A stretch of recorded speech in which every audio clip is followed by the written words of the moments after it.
O papo, meu amigo, é seguradora líder, é seguro DPVAT. Um esquema muito nebuloso que existe nessa história toda. A gente preparou algumas artes aqui, né, João Basílio? Sim, pra gente entender melhor o que é o DPVAT, quanto dinheiro ele movimenta. Vamos lá. Manda pra gente aí, Rafa, tem o material já pra colocar na tela pra gente acompanhar. Olha só, a arrecadação com o DPVAT. Em 2014, a arrecadação bateu nos 8,5 bilhões de reais. 2015, 8,6, está bem estável ali, 2014, 2015, 2016. 2017, já houve aquela redução, né? No valor cobrado, e aí a arrecadação caiu para 6 bilhões de reais. E é estranho essa história, Boris, a gente estava falando em off aqui, porque diminui o valor que é cobrado do consumidor, né? Do cidadão comum, uma redução ali de 60%, mas o serviço oferecido é o mesmo, né, Boris? Isso é que ninguém conseguiu entender, ou melhor, nós todos entendemos. Eram 80 milhões de veículos pagando, digamos, R$100. Imposto, gente, é obrigatório. É obrigatório. Muito bem. De repente, em 2017, baixou de 101 para 62.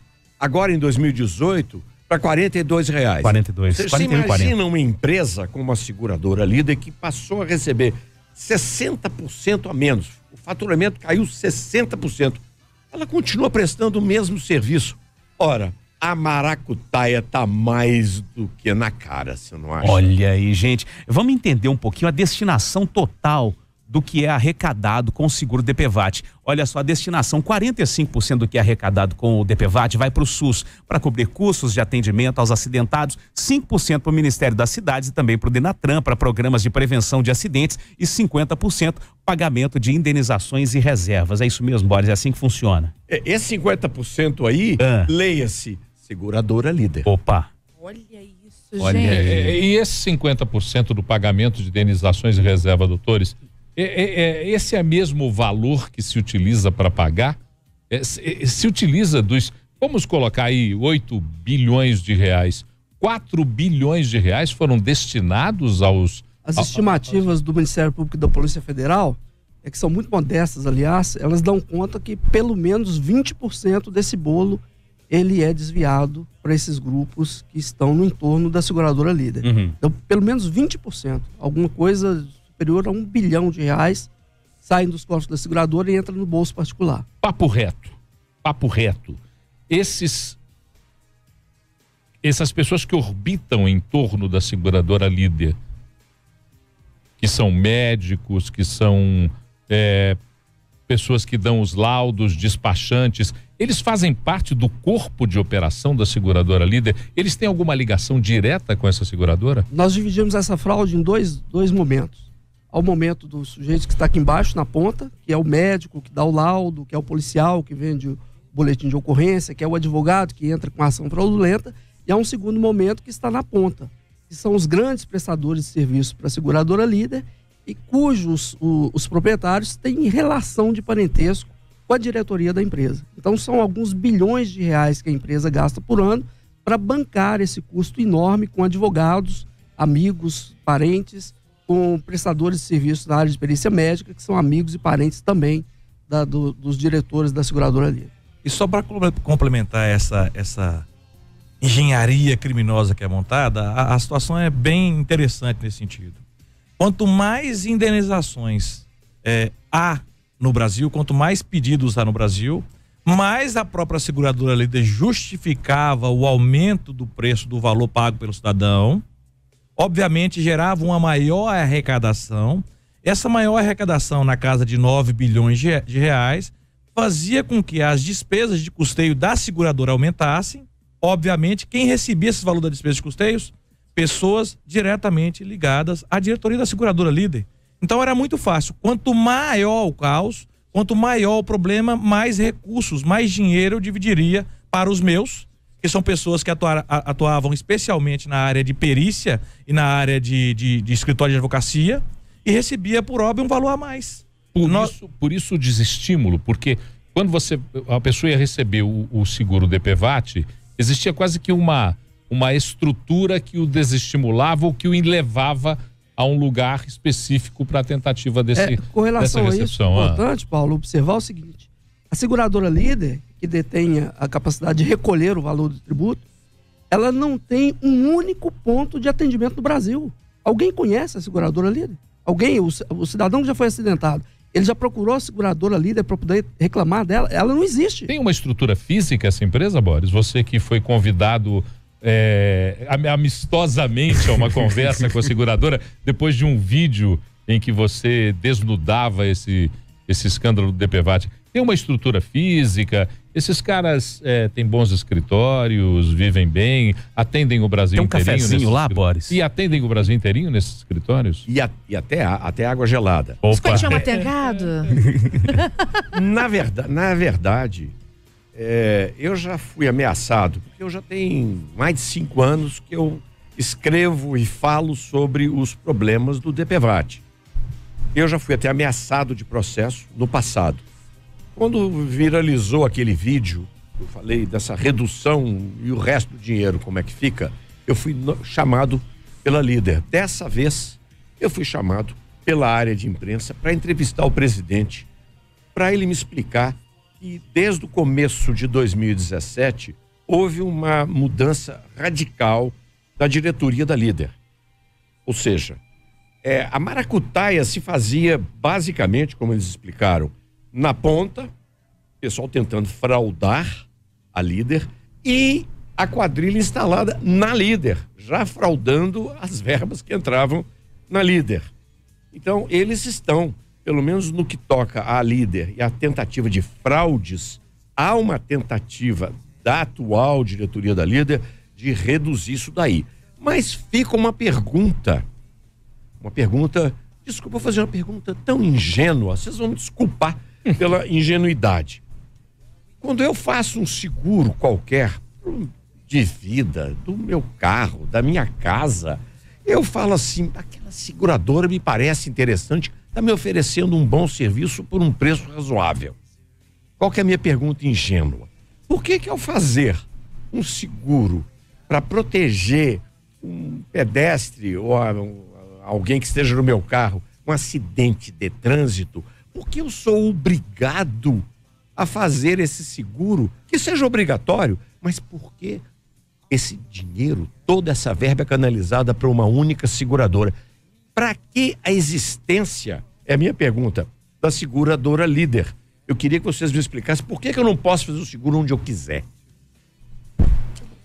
Nós sentimos a existência da seguradora líder. Desde a sua concepção, ela foi efetivada para poder justificar uma grande fraude, uma grande engenharia criminosa que se instalou no país.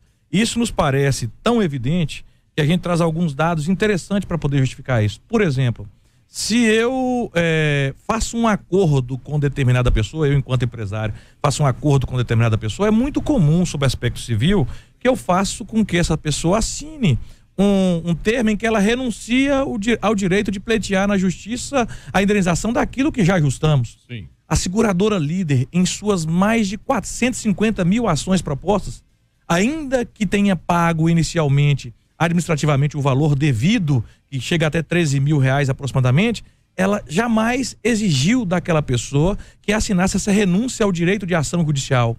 A consequência é que nós oneramos o Poder Judiciário com a quantidade enorme de ações, e aquelas pessoas que já receberam administrativamente um valor, pleiteiam na justiça um valor adicional para poder receber aquilo que ela já tinha recebido administrativamente. Então é uma loucura que só se justifica por conta de uma engenharia criminosa, de que quanto maior o caos, mais eu arrecado e mais dinheiro eu divido.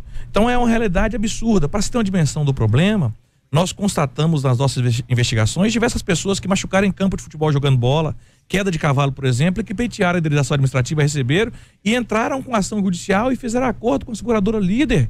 Mais de 500 mil pessoas inválidas no Brasil. Doutor, agora eu vou dar a indignação do ouvinte, porque eu vou agora me fazer pelo ouvinte. A pessoa estava jogando uma pelada de fim de semana, se machucou num campo de futebol e requereu o DPVAT por acidente de trânsito. Essa que é a realidade. Há uma indústria em torno disso aí, Paulo. A policiais, a investigação demonstrou isso, que vendiam os boletins de ocorrência. Essa indenização transformar um acidente doméstico num acidente de trânsito. Essa indenização do futebol só faria sentido se fosse um carrinho, né? Exato. Um carrinho. Eu tenho a impressão que... Ou nem assim, né? Seria como se não fosse trágico. Mas a única interpretação possível é essa, que foi um carrinho. E na verdade a pessoa machucava no campo de futebol, saía dali, já ia pro hospital, atendia e perguntava, o médico perguntava e falava, o que foi? Aí um falava futebol, o outro não, cala a boca, não. Caí de moto, tive um acidente de moto. Gerava uma ocorrência policial, pegava o laudo médico e entrava com pedido administrativo, conseguia indenização administrativa e posteriormente ainda tinha o disparate, a cara de pau, de entrar com ação judicial pleiteando a indenização na justiça. Tivemos um caso em Montes Claros, ele foi preso, um investigador de polícia. Não convém falar o nome dele aqui. Ele, num ano, ele elaborou, só ele, 6.000 boletins de ocorrência falsos. Uau. Vendendo cada um a R$50. 20 então, por aí você vê a quantidade de dinheiro, que é uma pequena fortuna que ele conseguiu fazer, né? Então, a estrutura dessa organização está montada dessa forma. Ela começa na ponta e chega em cima, né? Então, eu queria confirmar o entendimento da dinâmica aqui, que é o seguinte.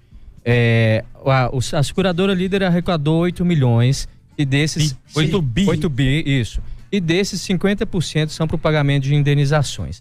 E aí, se num ano ela tem 4 bilhões destinados a isso, se ela gasta só 2, os outros 2 ela não pode pôr no bolso, não é isso? Porque existe uma limitação do lucro das seguradoras de até 2%. Então, não existe essa divisão do bolo do que sobrou. Em razão disso, sua pergunta é muito boa, principalmente para o ouvinte que tá, o sujeito que paga esse imposto, né? Todos nós temos carro. Sim. Não, peraí, não é imposto, é seguro. É um seguro imposto. É disfarçado, né? O imposto disfarçado de seguro. A gente está conclamando aqui a população a exigir de volta essa diferença. A partir do momento que a SUSEP reconheceu que os valores cobrados são excessivos, e que há uma montanha de dinheiro administrada pelo Banco do Brasil, o Banco Bradesco, que é a reserva técnica da seguradora líder, algo em torno de 10 bilhões de reais, a redução foi por conta para fazer baixar essa reserva técnica, que é alvo também dessas quadrilhas, né? Então o Ministério Público agora está estimulando o cidadão a procurar o Poder Judiciário e pedir a devolução. Eu quero de volta o dinheiro que eu estou pagando esses anos todos aí, que não era real, não é que era um valor excessivo, não é? E que agora a SUSEP reconheceu e por isso determinou a redução este ano e no ano passado. Só para complementar isso que o doutor Paulo colocou, foi exatamente o seguinte, só numa linguagem mais simples. Em 2017, a SUSEP e a CNSEG, estabeleceram uma redução da casa de 37% no valor pago pelo cidadão. Já em 2018, daquele valor reduzido, estabeleceu uma redução de 35%. Somando os percentuais, chega a ser na casa de aproximadamente 61%. Em redução, um número absurdamente elevado, que evidencia cristalinamente, como o Boris colocou, que o cidadão pagou a mais aproximadamente esse percentual ano após ano. E esse valor foi pago indevidamente e que o da ASA é uma responsabilidade civil da seguradora e o cidadão tem o direito de receber esse valor. Nós temos na tela essa informação, não sei se ela já entrou, vamos colocar, da evolução do valor do prêmio do DPVAT, tanto para carro quanto para motos. Aí tá aí os valores, o valor do prêmio DPVAT em 2016 era R$105 para o automóvel de passeio, R$105,65. 2017 uma queda para R$63,69 e esse ano R$41,40 para moto. Era R$292,01 em 2016, 2017 caiu para R$180,65, em 2018 esse valor foi mantido, né? Foi mantido para 2018. Exatamente isso. Esses números evidenciam muito bem uma realidade triste do nosso país. Uma realidade no sentido de que as coisas só mudam na força por intermédio do direito penal. Então isso é muito triste. Isso iniciou a partir da Operação Tempo de Despertar, que gerou a redução desses números. A nosso sentido deveria ter um pouco de lealdade daqueles que fazem a questão de seguradora líder, de perceber que o valor cobrado do cidadão era superior àquilo que era efetivamente devido. Isso não aconteceu e só acontece por intermédio da força do direito penal, por intermédio da ação dos órgãos de controle. Exatamente isso daí. Eu vi sábado passado no UOL uma matéria onde o TCU, Tribunal de Contas da União, fez uma investigação na SUSEP e na Líder, talvez, vocês entendem melhor disso, e só essa investigação chegou a mais de 2 bi de desvios, de fraude. Ora, se o TCU chegou a essa conclusão, nós, cidadãos, contribuintes, não temos o direito de pleitear uma devolução do que nós pagamos baseado nesse resultado do próprio Tribunal de Contas? É lógico que tem, e o Ministério Público está estimulando as pessoas que façam isso. Não é? Cada um agora busca o ressarcimento desses valores absurdos que foram roubados do cidadão, para usar uma expressão muito popular, né? Foram tirados da população no molde de um imposto, né? De um seguro obrigatório, que é um imposto que é patrocinado pela população brasileira. Né? Essa questão, Boris, talvez seja a que mais me chame a atenção. Nós estamos falando de um ato compulsório. Eu não consigo licenciar o meu carro se eu não pagar o seguro DPVAT. Portanto, isso vira um tributo. É uma contribuição que está caracterizada como tributo. Mas esse tributo é administrado por um ente privado. Ou no país agora já se construiu a possibilidade de um ente privado cobrar impostos? Porque o que eu estou vendo é isso. Essa é a grande jogada, né? Os bancos se apropriaram de uma empresa pública na essência, que foi por eles transformada em empresa privada. E o seguro, o licenciamento do carro é vinculado ao pagamento do imposto, e mais, os DETRANs dos estados é que são obrigados a fiscalizar o pagamento desse imposto. O que caracteriza um tributo. Mais uma vez. E o que nos causa maior perplexidade é observar que no acórdão do Tribunal de Contas da União se entendeu que a natureza do DPVAT era privada. A natureza era de uma relação de uma empresa privada com o cidadão, portanto não tinha natureza pública. E nas nossas reflexões nós não conseguimos compreender. Isso é um evidente tributo, é algo imposto ao cidadão proprietário de veículo automotor, então tem natureza eminentemente pública e sobre tal realidade deve pairar as ações do controle. A Palominha tá ali desesperada. Vamos lá. Pipocando de gente, inclusive temos ouvintes e assistentes de Massachusetts, Estados Unidos. Palominha, aqui nos Estados Unidos, todos os carros são obrigados a ter seguro. Mas eu posso escolher o seguro sendo simples ou total. Só com o seguro eu posso registrar meu carro. Nos Estados Unidos, aqui em Massachusetts, veja bem, eu tenho mais de 30 seguradoras. Assim, eu posso escolher a que melhor me atende. E nenhuma é do governo americano. Olha que interessante a diferença, né? E olha só, várias dúvidas em relação, gente, ao direito ao DPVAT. Olha, bom dia, galera do Central. Meu nome é Maxwell. E há algum tempo eu sofri um acidente de moto. E durante 2 semanas, um pessoal me ligava falando que era do DPVAT. E perguntavam como eu estava. Como tive só algumas esfoliações... Esfoliações, né? Ele colocou esfoliações. Ele falou, você tá todo esfolado, coitado. Esfoliou todinho.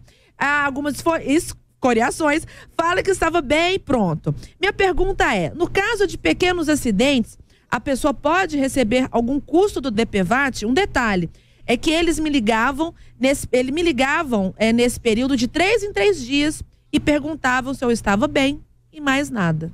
Sim, o seguro é dividido da seguinte forma: são as pequenas despesas médicas, que pagam até R$ 2.500, e o valor máximo, R$ 13.500, em caso de morte ou invalidez permanente. Inclusive tem essa arte aí, o Rafa já colocou pra gente ali, tá os valores para quem tá acompanhando pela televisão, tá lá, morte R$ 13.500, invalidez permanente R$ 13.500 também. Até 13 Até 13 mil, despesas médicas e hospitalares comprovadas até R$ 2.700. E aí, essa equipe lá no centro de saúde vai fazer esse levantamento, vai ver se a pessoa tem direito ou não a esse valor total, né? O interessante é que o caso que o ouvinte nos relata, muito provavelmente, deve ser a ação de mais um intermediário, que são os despachantes, que vão buscar capitanear aquelas pessoas que de alguma forma sofreram lesão de trânsito. Aquilo que deve ser plenamente rechaçado, que foi o ponto que o promotor colocou, o doutor Paulo Márcio colocou, que é a ideia de ausência de pontos de atendimento para a seguradora líder. Exatamente. O cidadão, ele pode fazer esse pedido sem interferência de quem quer que seja, que vai receber uma comissão da ordem de 30% do valor recebido. Isso é uma loucura. Delegado, a coisa de 2 anos, 3 anos, a seguradora líder veio a público através da imprensa divulgar que o processo estava facilitado. Para você conseguir o seu